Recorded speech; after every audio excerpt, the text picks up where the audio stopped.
Boa tarde, que felicidade! Olha, começando o ano, o nosso primeiro programa, a Clã TV associada à emissora Up TV, trazendo coisas muito boas para vocês esse ano. Que alegria, viu? Olha aí, ó, até cortei o cabelinho, ó, estou diferente para que a gente possa inovar.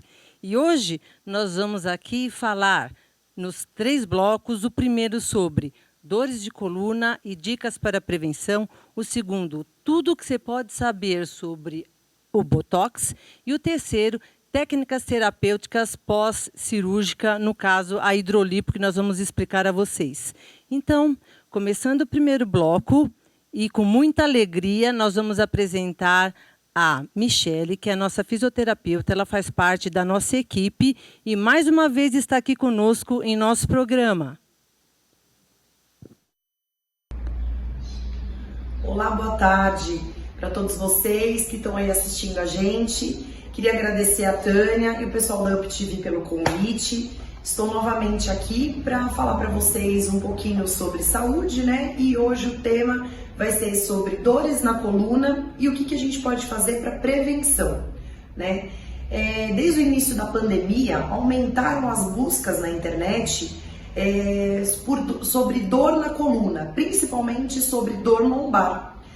E o porquê que isso aumentou muito na pandemia, né? Tá muito relacionado à inatividade, né? Pessoas em home office, muito tempo na mesma posição, e também pelo fator psicoemocional, que também está bastante relacionado com as dores, né? Então o estresse, as incertezas e o medo geram tensões que também podem provocar dor. Poderia nos explicar qual o profissional que a gente deveria procurar em nossa área? As causas de dores na coluna, elas são variadas, né? Então, não necessariamente você precisa ter uma lesão tecidual presente. Lógico que assim, a idade, tabagismo, obesidade, alguns fatores podem contribuir para o desencadeamento da dor. Mas assim, pessoas com o avançar da idade, né, acontece o processo degenerativo que é natural. Então acontece a desidratação dos discos, artroses, e isso vai gerando o quê? Alguns processos inflamatórios e rigidez.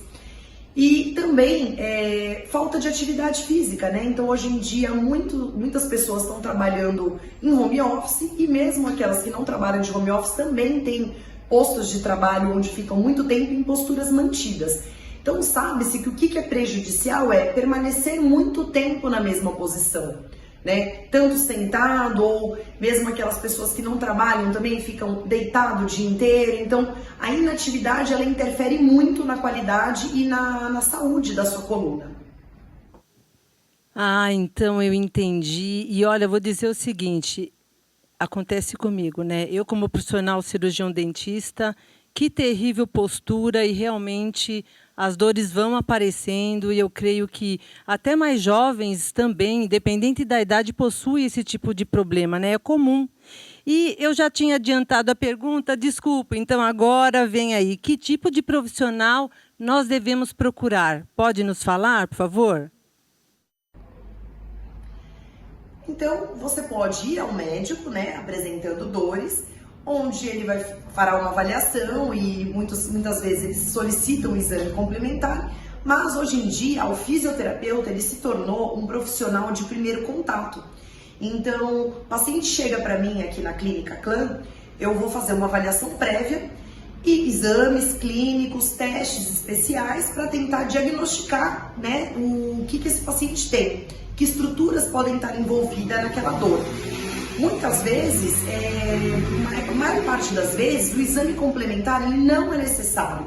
Pelo contrário, alguns estudos científicos e pesquisas, eles falam que às vezes, esse tipo de exame, às vezes você olha lá numa ressonância, uma protusão de disco ou um prolapso, o paciente com isso acaba ficando o quê? Mais estressado, mais preocupado com aquele resultado do exame, e que muitas vezes aquilo não vai interferir no quadro clínico do paciente. A gente tem muitos casos de pacientes que não apresentam praticamente nada no exame de imagem, porém tem muita dor. E também tem o contrário, né? Aqueles que, se você pegar um exame complementar dele e olhar, ele vai falar, poxa, ele tem uma bela de uma hérnia, mas aquele paciente é assintomático. Então, através do exame clínico, exame físico, que a gente agora consegue determinar um prognóstico, né? E lógico, tem algumas perguntinhas básicas que a gente faz.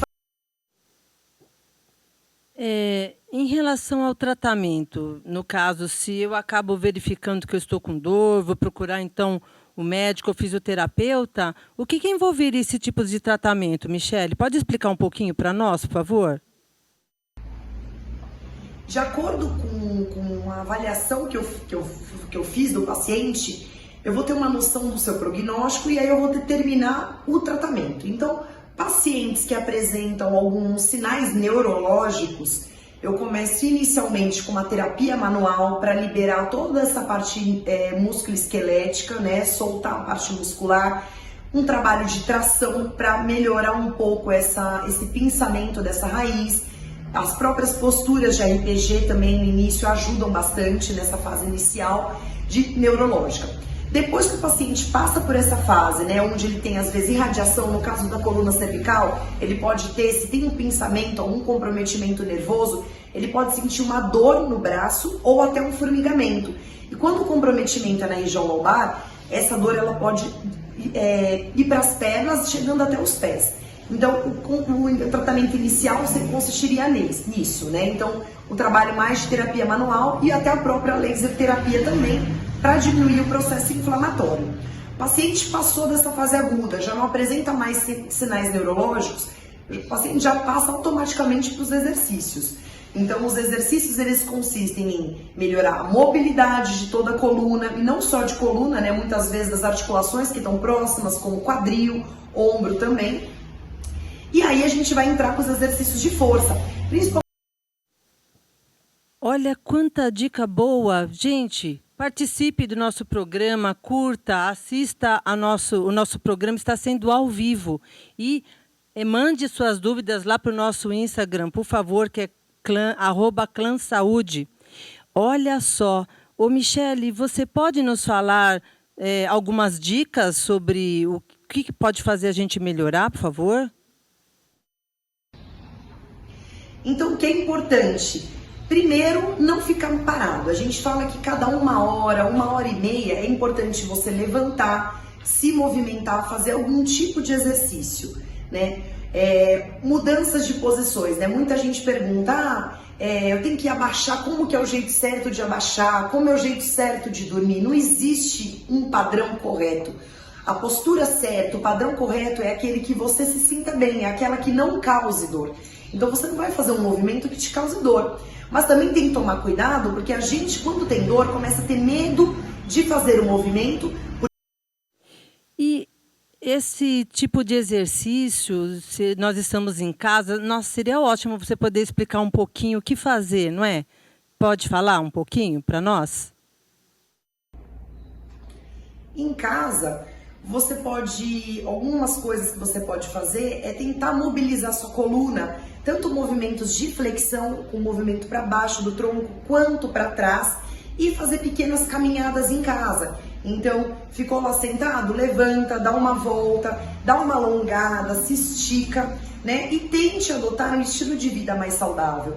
Então, colocar um tênis e sair para dar uma caminhada, não precisa caminhar 20, 30 minutos. O fato de você ir na padaria, em vez de você usar o carro, você procura andar, ser mais ativo, né? E fazer mudanças de posição, porque posições mantidas que geram dor e rigidez.